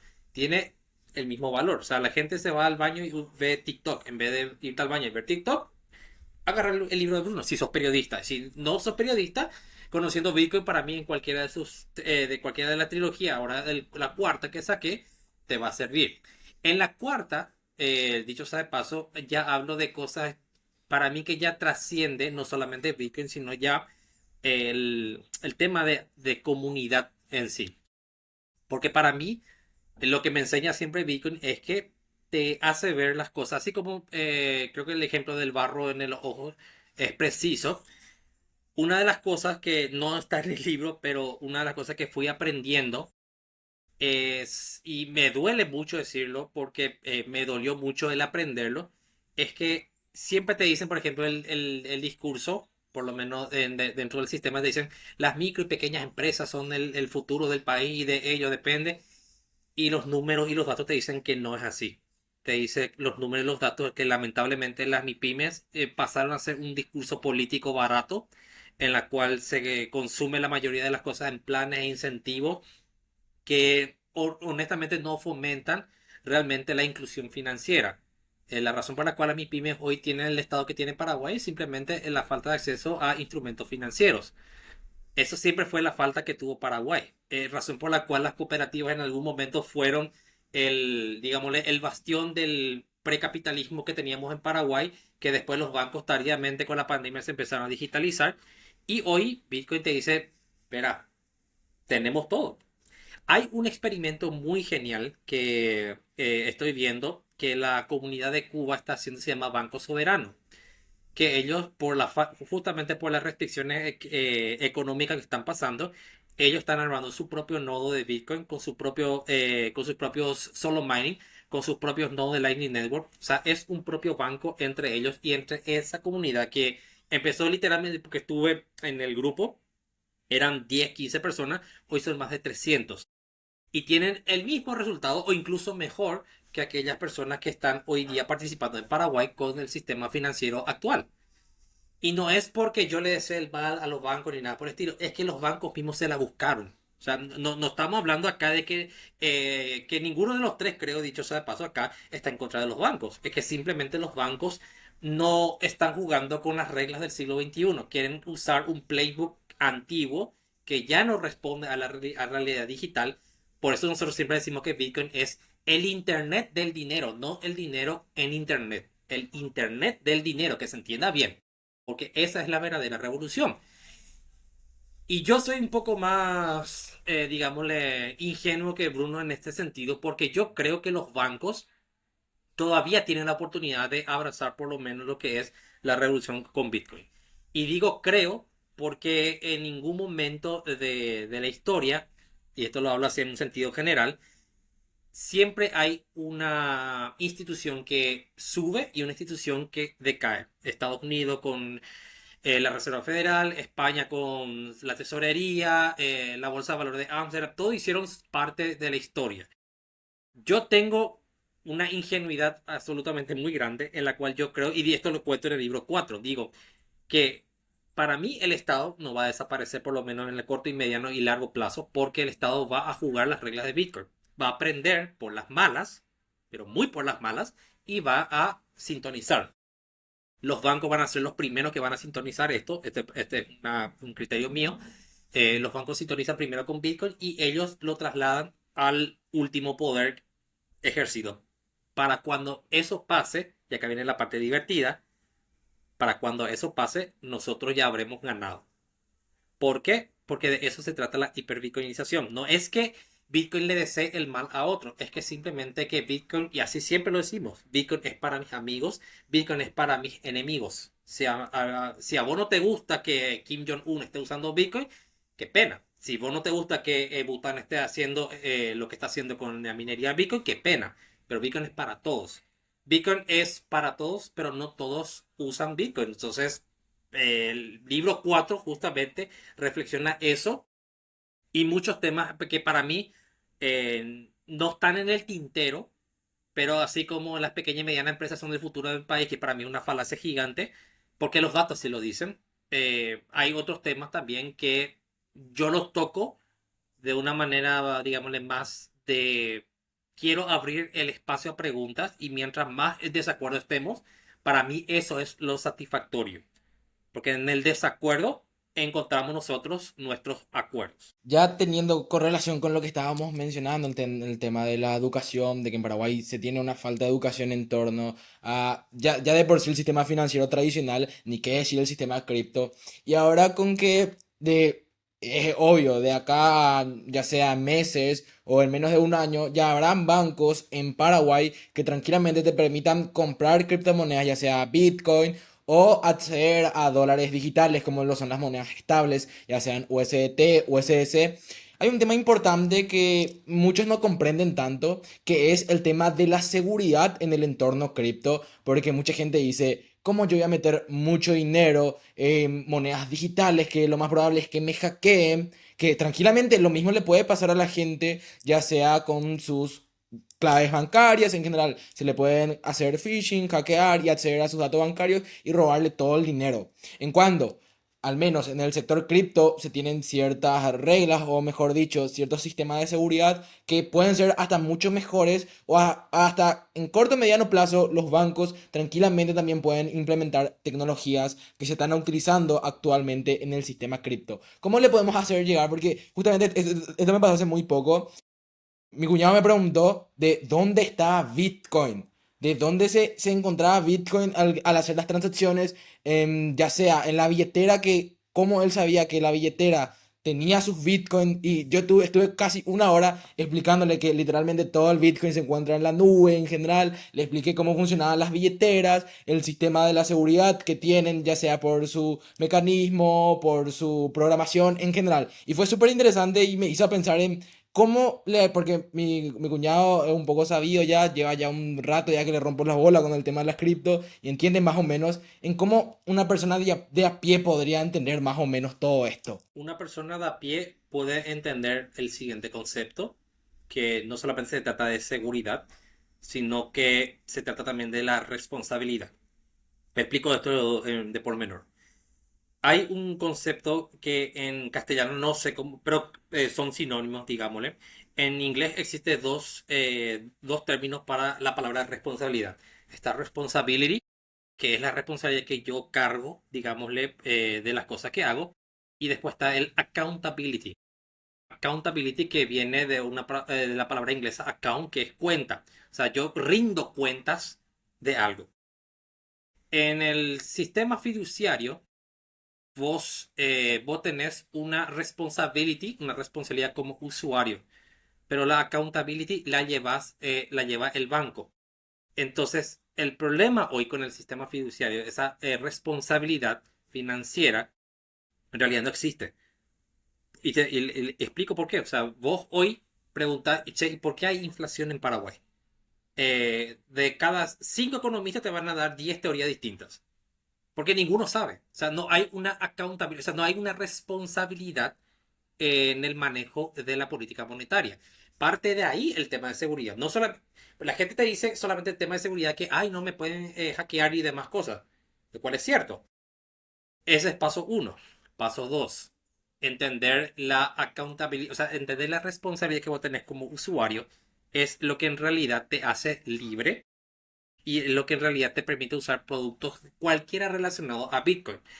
Porque cuando entendés que tu responsabilidad es con tu dinero, que tu dinero vos lo tenés guardado de una manera, yo, yo te digo, yo aprendí mucho más de seguridad en los últimos 10 años de mi vida de todo lo que yo te podría empezar a explicar de lo que me enseñaron a mí en cuestiones de seguridad.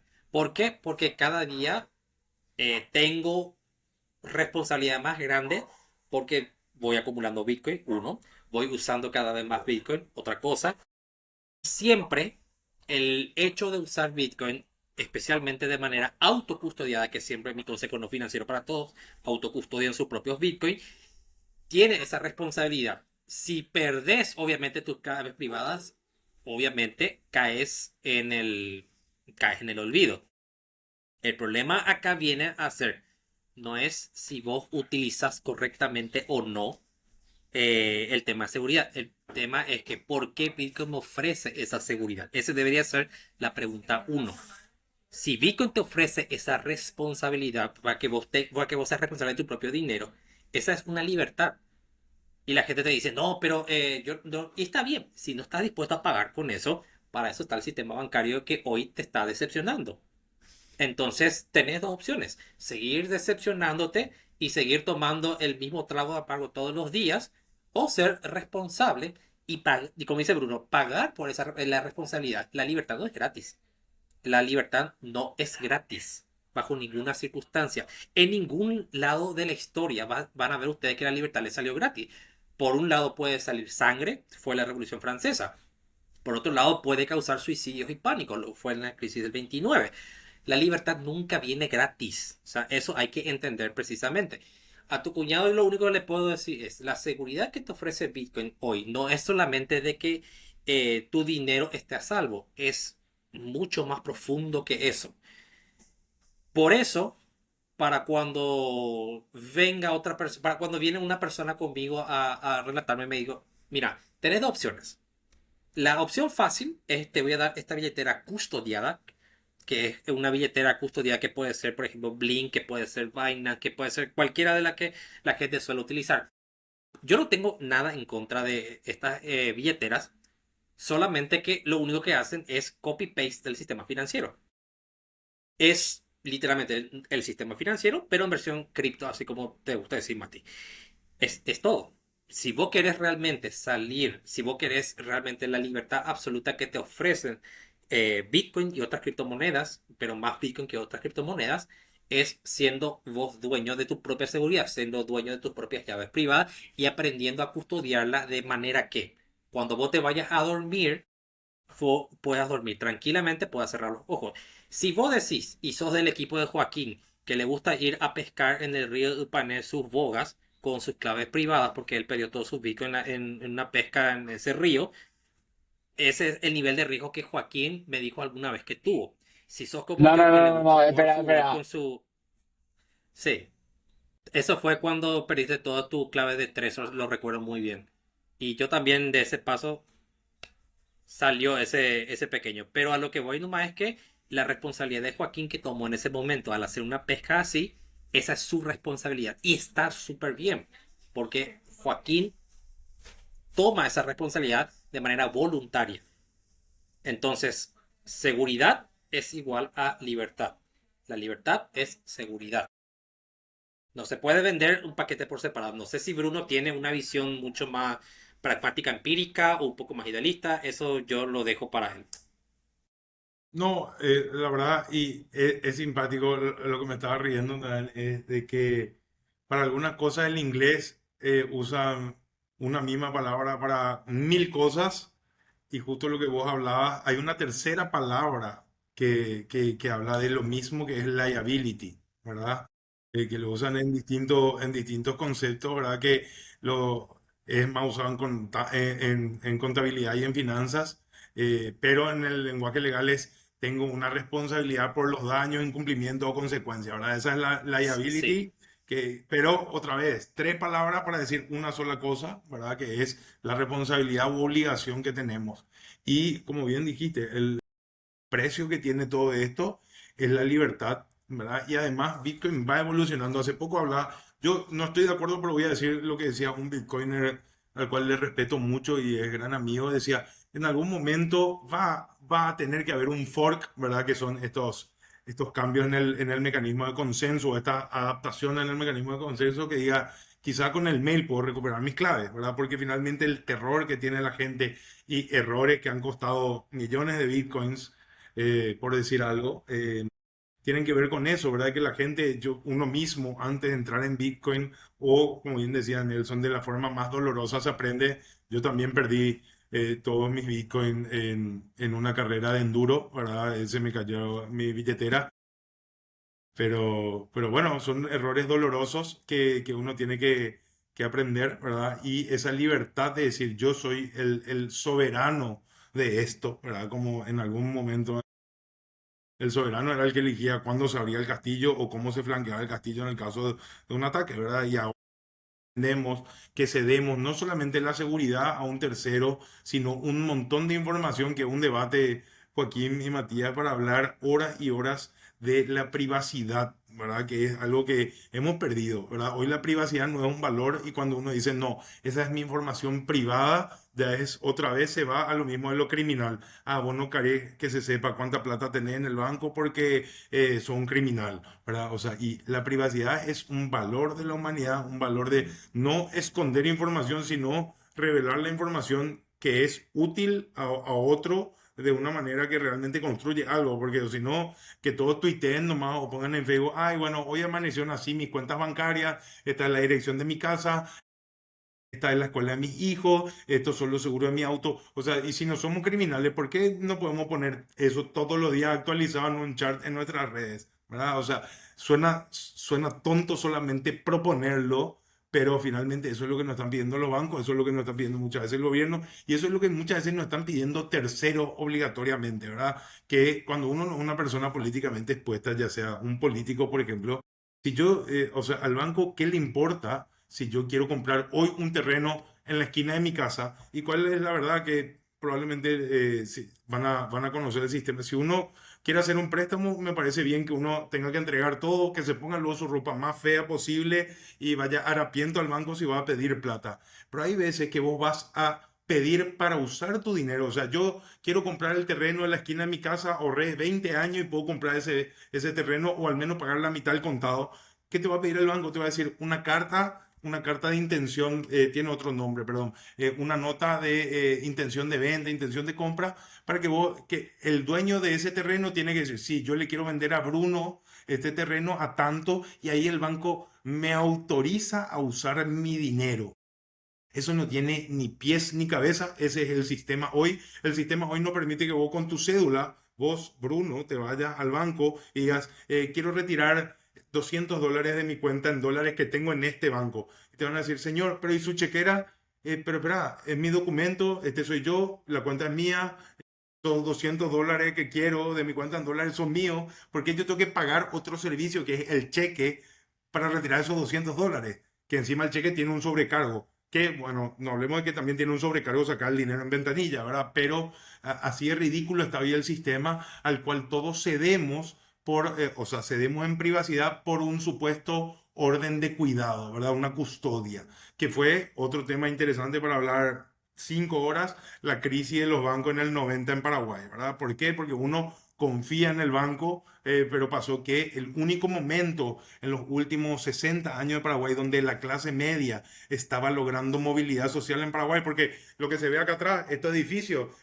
no son paraguayos invirtiendo, es un porcentaje bajísimo, esto es dinero de afuera que está dinamizando de maneras interesantes la economía, pero eso no es que hay una clase la primera camada de primeros universitarios o gente que desarrolló un negocio y empezó a salir adelante. Eso se le mató en el 90. La última clase pujante de movilidad social en Paraguay era en la década de los 90 y nunca más nos recuperamos de eso. Hoy el paraguayo que tiene 3 4 acá departamentos en todo este edificio que vemos en Las López, son un error de la Matrix o siguieron haciendo fortuna de un negocio que ya tenían que puede ser muy sano y que está muy bien. Pero paraguayo, que el famoso que decimos llegó descalzo a Asunción y está construyendo este imperio, eso mataron los bancos en el 90 y nunca más nos recuperamos de eso. Y es muy interesante porque el problema que tienen, que el problema que tiene el sistema es los terceros de confianza, que todos confiamos en los terceros de confianza. Y lo decía Satoshi en Bitcoin Talk múltiples veces.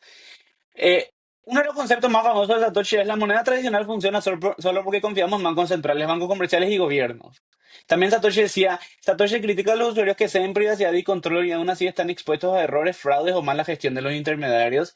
Y mi frase favorita de Satoshi es, los bancos toman decisiones de riesgo con el dinero de la gente y el usuario no tiene control sobre eso. Porque los bancos vos confías en los bancos para guardar tu dinero y para hacer transferencias electrónicas, pero los bancos terminan prestando tu dinero para crear burbujas de crédito. Y es muy loco esto, porque el tema de la privacidad la gente no tiene en la cabeza, o la gente no sabe que la privacidad es un derecho humano. Y cuando se habla, por ejemplo, de conceptos sumamente orwellianos de 1984, como la creación de una CBDC, una moneda central emitida por un banco central, que básicamente lo que propone la Unión Europea y lo que propone el Banco Central Europeo y lo que propone el Fondo Monetario Internacional es que los bancos centrales eliminen el dinero cash tradicional y todos los bancos centrales emitan monedas. Criptomonedas, supuestamente porque usan criptografía, algunas ya no usan, por ejemplo, el Rex de Brasil ya dijo que no va a usar Hyperledger Vesu para hacer su cripto. Y que el Banco Central pueda directamente manejar las finanzas de todos los ciudadanos electrónicamente y pueda tener control total de cuánto tienen que hacer, dónde comprar y puede, algunos de los peores casos, como en el caso del yuan digital en China, puede poner una fecha de extinción. O sea, si vos no usas toda tu plata en un mes, no podés ahorrar porque básicamente te hacen wipeout, te borran de la cuenta. Entonces, yo creo que, y lo hablamos con Nelson una vez, el próximo debate de acá a 5 o 10 años es cuánto control realmente le vamos a dar a los gobiernos sobre la CBDC, y va a ser una guerra entre Bitcoin y CBDC. Yo recuerdo esa charla, lo tuvimos nosotros con Benjamín Barán, y esto fue, imagínense, esto fue año 2020. Y nosotros ya estábamos hablando de esto. No es que Joaquín y yo queremos usar la privacidad para escondernos. Es todo lo contrario. La privacidad es un derecho humano. Entonces, no estamos nosotros que se oscureció tanto el debate de la privacidad. Porque dicen, no, ¿y para qué? ¿Y qué es lo que vas a esconder? Y es al revés. La cosa es que, y esto yo siempre lo repito a todos. Hoy día, el sistema financiero tradicional, vos sos culpable y después sos inocente. O sea, tipo, vos estás haciendo algo mal, demostrarme primero que sos inocente. Y es al revés como debería funcionar. O sea, la privacidad es primero. O sea, ellos te dicen no te damos privacidad porque sos culpable. O sea, así funciona hoy. El caso de la venta que mencionaba Bruno es así. Y es más, otra vez te dicen, no vas a poder hacer la transferencia de tu propio dinero porque no tenés los certificados correspondientes. Una anécdota súper rápida, nada más. Un amigo una vez se va a la cooperativa a sacar sus 60 millones que tenía en un certificado de depósito de ahorro a 2 años. Y la cooperativa donde él depositó el dinero, atender un poco esto, le dice, ¿y dónde está el certificado del origen de este dinero? O sea, o sea, a ese llegamos a un nivel donde la propia burocracia ya ni siquiera se entiende consigo mismo. O sea, la privacidad hoy, para mí, es el debate yo diría que debate número 2 que deberíamos tener hoy. El debate número 1 sigue siendo los incentivos económicos para atraer a más personas a esta economía circular, pero el debate número 2 debería ser ya la privacidad, porque las personas en sí deberían tener ese derecho a hacer con su dinero, lo que ellos quieran, no lo que el banco te autorice a hacer. Como en otros países, por ejemplo, te piden incluso ya motivo del cual vos vas a usar efectivo, porque el efectivo se satanizó tanto que hoy día ya es, entre comillas, inconcebible muchas personas que manejen efectivo. En una economía incluso como Paraguay, O sea, imagínense. Es definitivamente una locura, pero bueno, chicos, muchísimas gracias. 1 hora 40. Y este es el primero de muchos debates que vamos a hacer.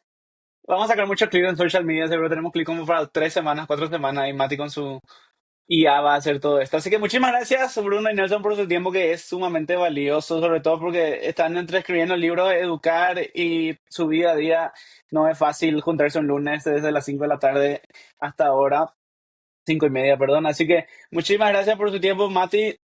Gracias de vuelta por sumarte a Money Markets siendo mi co-host. Y gracias a ustedes por ver Money Markets. Nos pueden seguir en todas nuestras social media como CryptoPI. Este capítulo está en YouTube también, en el CryptoPI. Por favor, suscríbanse. Estamos a punto de llegar a los 600 suscriptores. Síganme a mí en mis redes sociales, @cripto, y a Mati como Mati. Decís tus redes sociales porque tenés 14 millones de social media.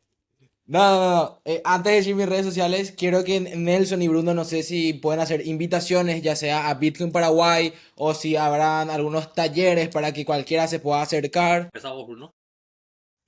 Bueno, ahí hay una comunidad Bitcoin que está creciendo en Paraguay. Pueden buscar en Luma, que es una gestora de eventos.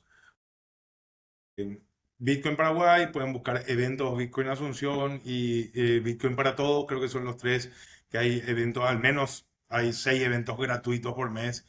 Como decía, mañana, por una cuestión de clipeo, ¿verdad? Pero mañana, martes, hay un taller, por ejemplo, de minería en casa. El domingo tenemos una carrera que se llama Running Bitcoin, pero todas las semanas hay mucha vida, ¿verdad? Como este mes tuvimos 4 lanzamientos de libros, ¿verdad? Porque también se presentó un libro en inglés, ¿verdad? El libro de Nelson, el mío, el de Adrián, y es algo que hace 2 años, ¿verdad? Y como bien decían, que Nelson es uno de los OG o los original gangster acá de Bitcoin en Paraguay.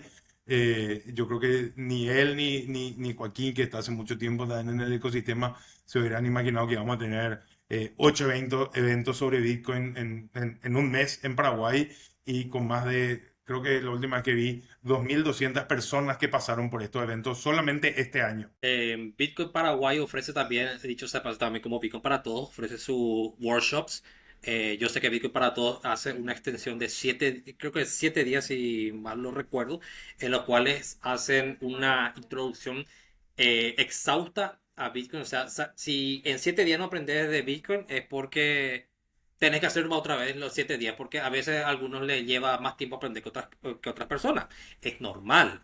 Ese por un lado. Por otro lado, los workshops de Bitcoin Paraguay se hacen una vez al mes.